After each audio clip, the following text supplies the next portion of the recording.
da pedagogia diferenciada vem, obviamente, deste célebre livro do Édouard Claparède, que foi um livro que marcou toda a nossa geração do século XX, L'école sur mesure, não é? A ideia da escola à medida de cada aluno. Eles batem-se no princípio deste século XX pela ideia de uma escola à medida de cada aluno e pela ideia de uma pedagogia diferenciada. Devo-vos dizer que foi talvez o insucesso maior da escola, não é? De todos os 4 pontos que eu vos estou a falar, é talvez aquele que foi menos concretizado ao longo do século XX. A escola continuou a ser, de um modo geral, uma escola bastante uniformizadora, bastante dirigida a um aluno médio, imaginário e pouco capaz de introduzir a ideia da diferenciação pedagógica ou da pedagogia diferenciada. No entanto, nesta altura, eles trabalhavam na ideia de uma pedagogia diferenciada, mas para um público relativamente homogéneo. Isto é, em Portugal, por exemplo, nesta altura em que eu vos estou a falar, da República, havia uma em cada 3 crianças que ia à escola, não é? Uma em cada 3 crianças, as outras 2 não iam à escola, não é? E, portanto, iam à escola uma em cada 3 crianças durante 3 anos, não é? Entre os 6 e os 9 anos, não é? Ou entre os 7 e os 10, não é? Portanto, era um público razoavelmente homogéneo. O grande problema que nós temos hoje, ou a grande vantagem que nós temos hoje, é a ideia de diversidade. E esta diversidade é uma diversidade que vai muito para além dos problemas da diferenciação pedagógica e tem no coração o problema da diversidade cultural, o problema da diversidade social, o problema da diversidade das origens, não é? E é em grande parte esta diversidade que está por trás de muito do que nós chamamos a crise da escola, não é? Porque hoje nós temos todas as crianças na escola, ou quase todas, ganhamos uma grande batalha, foi uma grande batalha que os educadores ganharam no século XX, mas muitas vezes não sabemos o que é que devemos de fazer com essas crianças, não é? Elas estão na escola, mas nem todas querem aprender na escola, não é? Nem todas têm um projeto de aprendizagem ou têm um projeto de mobilidade na escola, não é? E isso é um problema muito complicado que nós temos para resolver ao nível da escola, não é? E é um problema que nós não conseguiremos resolver através de medidas de exclusão, que são obviamente as mais fáceis, não é? Porque quando nós dizemos que todas as crianças, isto está no coração daquilo que vocês fazem também no vosso projeto, quando dizemos que todas as crianças têm que ter sucesso e que temos que passar para a célebre frase da reforma educativa francesa, não é? Faire vraiment réussir tous les élèves, fazer com que todos os alunos tenham verdadeiramente sucesso, e diziam-nos os nossos colegas da altura, a chave deste slogan está na palavra verdadeiramente, e portanto tentar que todos tenham sucesso. Muitas vezes as pessoas dizem-nos, mas isso é o facilitismo, agora não querem uma escola seletiva, a escola serve para selecionar, todos não pode ser, como é que querem que todos tenham sucesso, etc. Obviamente que só nos pode responder isso quem não perceba que ter sucesso, todos terem sucesso, não quer dizer que todos tenham o mesmo tipo de sucesso e que todos tenham que ter o mesmo tipo de percurso e que todos tenham que ter o mesmo tipo de concretização do seu percurso escolar dentro de uma escola. Mas que todos têm que ter sucesso, têm. Eu não resisto a contar-vos não é uma piada, é uma reflexão que já me terão ouvido uma outra vez, porque agora vem-me sempre à cabeça esta coisa do Philippe Mérieux, que escreveu esse célebre livro, A Escola ou a Guerra Civil, não é? Que é um belíssimo livro, não é? Em que muitos destes temas são abordados com grande interesse, e o Philippe Mérieux explica que quando se diz isto, as pessoas dizem sempre, sim, mas não é possível, a escola, uns chumam, outros passam, uns têm fracasso, etc.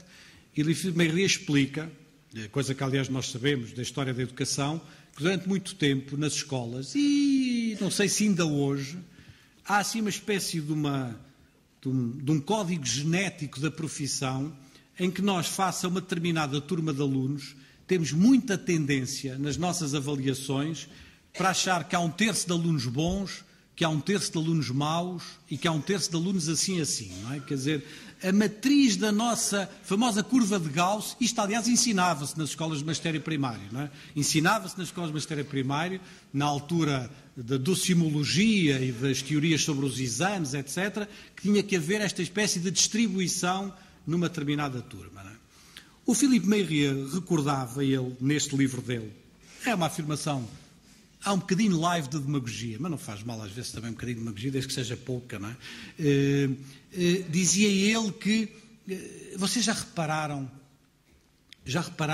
que algumas das aprendizagens mais difíceis, não é, da criança são, por exemplo, a aprendizagem motora. A aprendizagem do caminhar não é propriamente pôr uma perna a seguir à outra. É uma aprendizagem extraordinariamente difícil, porque é uma aprendizagem cognitiva, é uma aprendizagem motora, é uma aprendizagem emocional, é uma aprendizagem da relação com o outro, da relação com o espaço. É infinitamente mais difícil isso, ou aprender a falar, a aprendizagem da linguagem, eu peço desculpa, é infinitamente mais difícil do que aprender a tabuada. Aprender a tabuada é uma coisa de nada, comparada com a aprendizagem da linguagem, não é?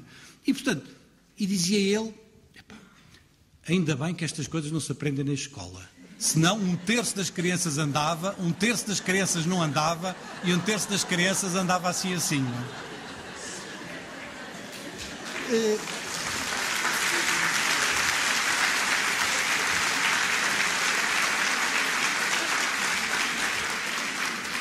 Isto para vos dizer que eu acho que nós temos que ter sobre a questão do sucesso para todos e do fazer com que todas as crianças tenham verdadeiramente sucesso, uma outra aproximação, que não pode ser a aproximação tradicional que temos sobre esta matéria. E isso obriga-nos, obviamente, a colocar o problema da diversidade e da construção do diálogo. E a construção do diálogo é, provavelmente, um aspecto central, se nós quisermos ir hoje, na concepção do que é uma escola onde este sucesso de todos possa ter lugar e uma escola que esteja capaz de enfrentar as questões do século XX. Resumindo e terminando em 2 minutos, não é? O que eu vos fiz foi aqui a defesa, no fundo, de um aprofundamento da ideia de educação integral, a partir de uma valorização de um espaço público da educação, que é o espaço mais amplo que o espaço da escola, a passagem da ideia de uma criança no centro para uma valorização da cultura e das aprendizagens, a passagem da ideia dos métodos ativos para as abordagens reflexivas e, finalmente, o aprofundamento da ideia da diferenciação pedagógica através do problema da compreensão da diversidade do diálogo. Muito disto nos levaria muito longe, mas eu creio que estas 4 coisas estão no coração daquilo que nós às vezes designamos a nova profissionalidade docente. E creio que uma nova identidade dos professores passa por aqui. E eu termino dizendo, e só os professores é que podem fazer isto. Eu acho que nós hoje, no ano 2011, temos a consciência, e por isso é que logo no princípio, no título que eu vos pus ali do slide, eu pus como título o regresso dos professores. Porque eu acho que nós hoje temos a consciência de que estas coisas se resolvem, se resolverem, elas resolver-se-ão através dos professores e do reforço dos professores, do reforço da sua profissionalidade, do reforço da sua intervenção do ponto de vista das escolas, do reforço da sua capacidade de ação.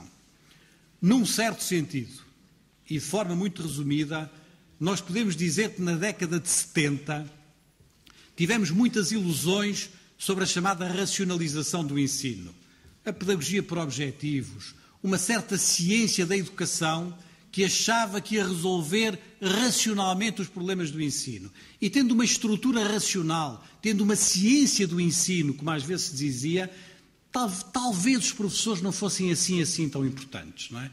Talvez o que fosse importante fosse essa matriz teórica, científica, que nos ia dizer o que fazer na sala de aula. Julgo que todos hoje sabemos que a investigação e a educação é muito importante, que a teorização e a problematização educativa é muito importante, mas que, obviamente, não é isso que resolve os problemas no interior da sala de aula. A década de 80 foi muito marcada pela ilusão das reformas do currículo, não é? Achávamos que mudando o currículo, encaixando melhor os currículos, mudando umas disciplinas, alterando, ora com umas coisas transversais, ora com umas coisas menos transversais, fazendo um puzzle curricular um bocadinho diferente, que isso iria solucionar uma boa parte dos problemas. E que se em cima do currículo puséssemos bons manuais escolares, bons livros escolares, bons instrumentos escolares, agora não são só os livros, é também a tecnologia, se puséssemos isso tudo, talvez os professores não fossem assim tão importantes e talvez isto pudesse compensar um bocadinho uma menor qualidade ou uma menor dedicação ou um trabalho menos importante dos professores.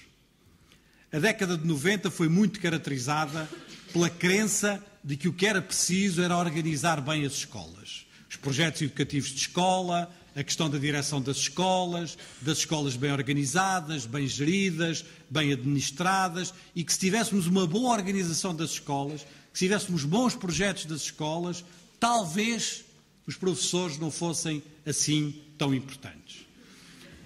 Não me ouvirão dizer que a investigação e a educação, que o currículo e que a direção e a administração das escolas não são importantes.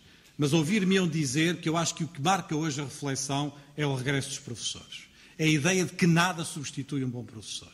Isto é, que um bom professor não é substituível nem pela investigação educacional, nem pelas coisas curriculares, nem pelas matrizes organizacionais, e que os professores estão hoje, e bem, na minha opinião, no centro das nossas atenções. E que é essa matriz do regresso dos professores que acho que marca hoje uma boa parte do nosso debate educativo e do nosso debate pedagógico.